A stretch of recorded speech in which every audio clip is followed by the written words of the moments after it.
আসসালামু আলাইকুম রহমতুল্লাহ। নেককার সন্তান হওয়ার বিশেষ পরীক্ষিত একটি আমল আজকে আপনাদের মধ্যে শেয়ার করব। অবশ্যই এই আমলটি মুসলিম ভাই বোনদের জন্য। এই আমলটি বহু পরীক্ষিত, বহু আমেল দ্বারা পরীক্ষিত এবং অত্যন্ত কার্যকরী একটি আমল।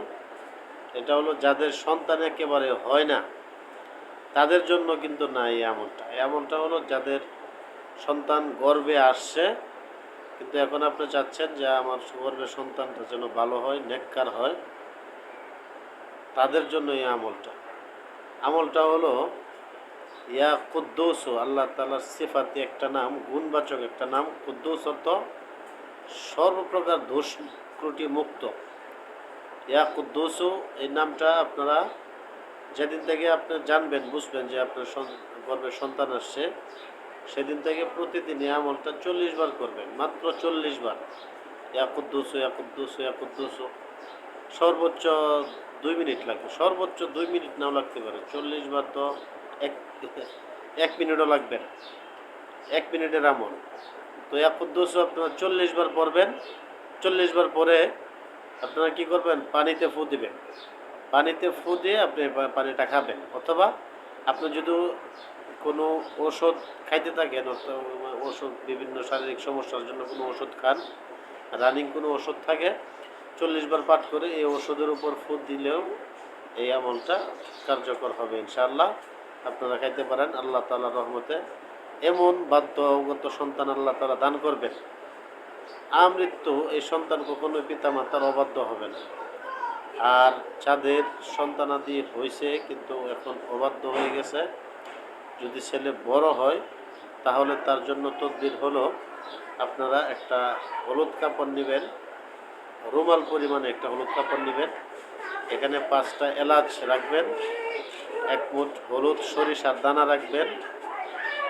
তারপরে এইখানে আপনার একটা সূরা আছে, সূরাটা এই পৃষ্ঠায় 3 বার লিখবেন, ওই পৃষ্ঠায় 3 বার লিখবেন। এটা কোরআন শরীফের সবচেয়ে ছোট্ট একটি সূরা। এটা লিখে আপনারা এটা কষ্টিপ দিয়ে পেঁচাইবেন, কাপড়টা দিয়ে এগুলো ভালো করে পেঁচায় একটা তাবিজের মতো পুতলা বানাবেন। বানানোর পরে এটা কষ্টিপ দিয়ে পেঁচায় ভালো করে, যাতে মুখ না খুলে। তারপর এটা আপনারা ওই সন্তানের, অবাধ্য সন্তানের বালিশের ভিতরে রেখে দেবেন ইনশাআল্লাহ। অবশ্যই আপনার সন্তান বড় হওয়ার পরেও যদি অবাধ্য থাকে তাহলে এটা বাধ্য হয়ে যাবে 100%। এটা আমার নিজের দ্বারা পরীক্ষিত, আমি নিজে বহু আমল করছি এটা। আলহামদুলিল্লাহ, যত জায়গায় দিছি প্রত্যেকটা জায়গাতেই সফলতা আসছে।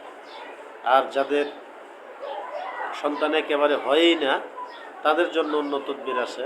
1 নম্বরে দেখতে হবে আপনি মাসিকের সমস্যা আছে কিনা। যদি মাসিকের সমস্যা হয় তাহলে এটার জন্য আপনারা ওষুধ খাবেন প্রথমে। যদি কোনো ডাক্তার কবিরাজ দেখা কোনো ফলাফল পাচ্ছেন না, যে মাসিক ভালো হয় না, সাদা স্রাব হয়, এই ধরনের সমস্যা যদি হয় তাহলে কখনো বাচ্চা হবে না, কিন্তু এই বিষয়টা মাথায় রাখবেন। তার জন্য উচিত হলো মাসিকের সমস্যাটা সমাধান করা। তারপরে আপনার মাসিকের সমস্যার যদি না থাকে, ডাক্তারের কোনো রোগ ধরতে পারতেছে না, তাহলে আপনার উচিত হলো দেখা যে কোনো জাদু টাদু আছে কিনা শরীরে, মানে সন্তান না হওয়ার জাদু আছে, অথবা জিনের আসর থাকতে পারে, জিনের নজর থাকতে পারে। এই সমস্ত কারণে কিন্তু অনেক সময় বাচ্চা কাচ্চা হয় না। তো যাদের বাচ্চা কাচ্চা হয় না তারা আমার সাথে যোগাযোগ করবেন। বাচ্চা দেওয়ার মালিক হচ্ছে আল্লাহ তাআলা। কোরআনের আমল আছে, খুব পাওয়ারফুল আমল আছে, পরীক্ষিত তদবির আছে। এটার জন্য মাটির একটা হাঁড়ি লাগবে, মাটির কলস, ঢাকনা সহ।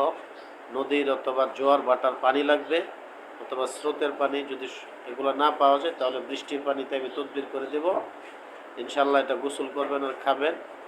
আল্লাহ যদি চাহে তো আপনার বাচ্চা অবশ্যই হবে। তো যারা সমস্যায় ভুগছেন অবশ্যই যোগাযোগ করতে পারেন। আসসালামু আলাইকুম রহমতুল্লাহ।